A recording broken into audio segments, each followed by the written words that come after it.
Drahí Gentle Jam gurmáni, vitajte v prvej časti nášho miniseriálu, v rámci ktorého vás naučím miešať drinky s Gentle Jamom v domácom prostredí. No a úplne prvý drink, ktorý si dnes pripravíme, je veľmi jednoduchý, a som takto si mi to povedal. A ten drink bude našiel gin tonic, ktorý bežne poznáte, akorát rozdiel bude v tom, že vo vnútri bude Gentle Jam. Tak, poďme na to. Tak, správne, Júka, ako si povedala. Tento drink nebudem robiť ja, ale budeš ho pripravovať ty. Nech ukážeš teda našim fanúšikom, že je to fakt, že veľmi jednoduché. Určite si robila už niekedy gin tonic. A my sme sa dohodli, že to budeš robiť ty. Teraz som si to rozmyslel v tomto momente.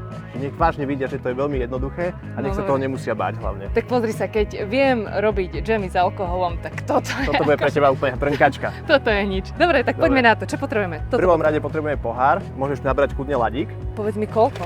Tak do polky pohára. Najprv ho naplníme do polky, aby sme mohli následne pridať Gentle Jam.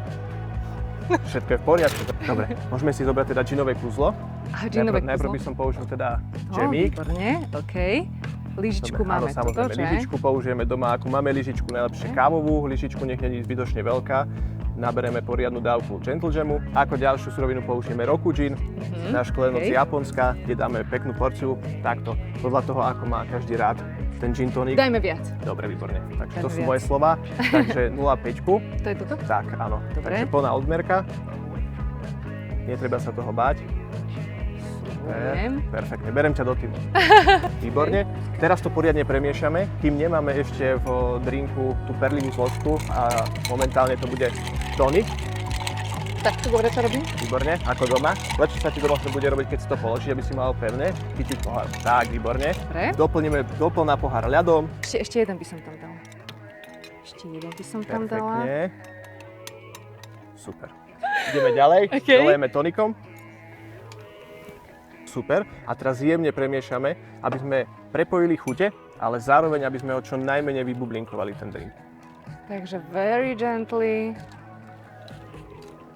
Následne dozdobujeme, môže použiť rýbezle, čučoriedky, Máme maliny. tu rýbezle. A kľudne, ak chceš, môžeš dať ešte limetku. Môžete použiť čerstvú, my používame sušenú. Tak, a koktail je na svete. Veľmi jednoduchý, chutný. Ochutnaj, čo si spravila.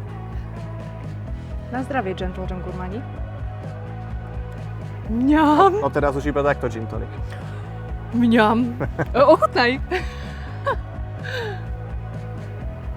Dobre, už ti ho nevrátim. Je to výborné.